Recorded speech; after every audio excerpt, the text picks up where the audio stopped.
Crank it down. All right, so I step, I go here, and he starts collecting this arm. Like he goes to trap.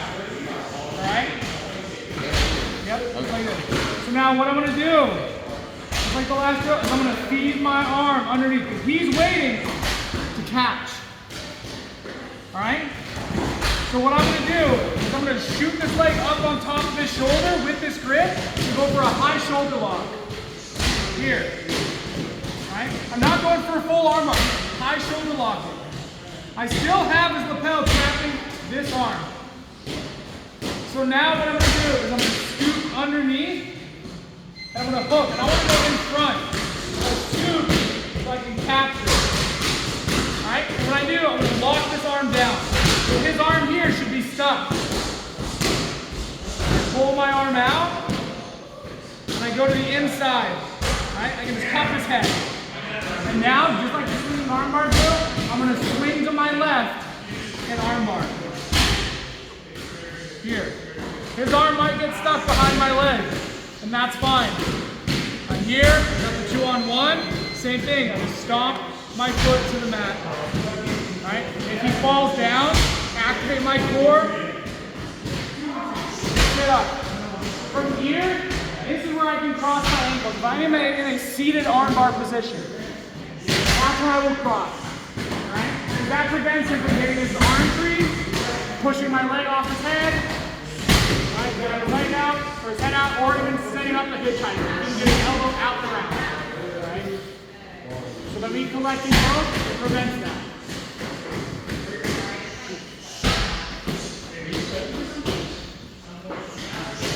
Get that arm out, or the lapel out. I feed.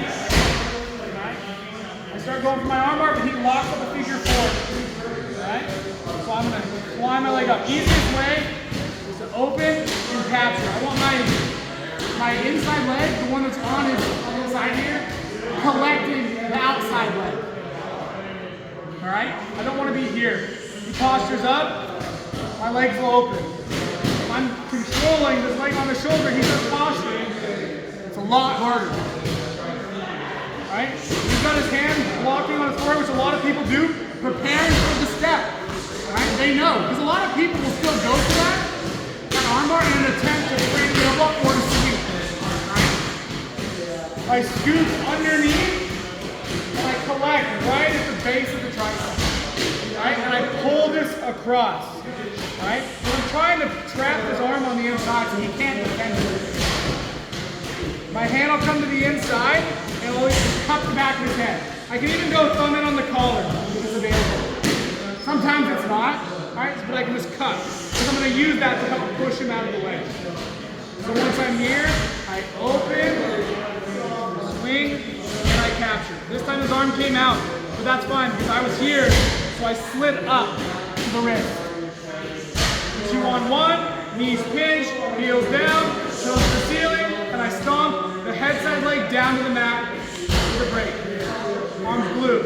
If I go to the stomp and he tries to relieve pressure by throwing his back to the mat, I flex my core, I sit up, and now here is where I would cross my ankles to keep that arm trapped. Right? Maybe he connects his hands, right, for some reason.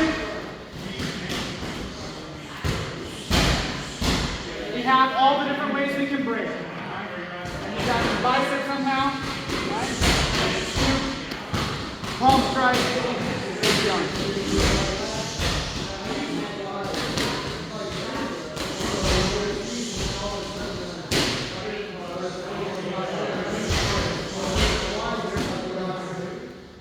Figure 4s, high shoulder lock. If you have a hard time, 1, 2, 3, climb. Armpit, shoulder, reinforce. Right? If you feel comfortable, just shoot your legs right up. Alright, he's defending, that's fine. Scoop underneath, capture the tricep, and I pull that elbow back to lock it in my hip. I let go of the tricep or the lapel, scoop his face, push off, and I bite. Hand goes from the tricep straight to the wrist. right away. To make sure I have a good grip, I'll 2-on-1. See how his thumb's away? By going 2-on-1, I can steer it to the ceiling. Knees pinched, heels down, toes up. And I stomp the leg to the mat for the break. If he relieves the pressure when I stomp by falling, activate my core, I sit up, cross my ankles, and I break. Right? Connect your hands somehow when you get his hand out, and he's quick. Elbow to elbow. He's got his hands connected. Actually, a punch to the legs. He's got the bicep grip. Palm straight. I break. Any questions?